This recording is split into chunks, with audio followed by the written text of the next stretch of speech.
et aktivt medlem i ejerforeningen, og så har jeg været med her før, og der er altid en masse gode firmaer, man kan få vendt nogle ting med.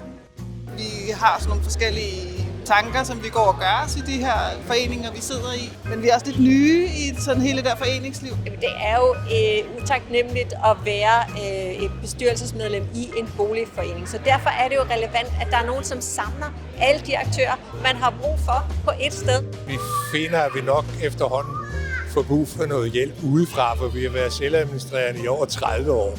For at samle noget inspiration, som kan være svært at finde, hvis man bare sidder og googler rundt på nettet. Vi sidder i bestyrelsen i vores ejerforening og har egentlig gang i nogle store projekter, så vi tænker at komme og se og høre, hvad der er muligheder. Afsøge markedet lidt i forhold til vedligeholdelsesplaner, og se, om det er oplagt lige at tage herind og snuse lidt. Vi har gasopvarmning, og det er vi jo ikke så glade for, som det er nu.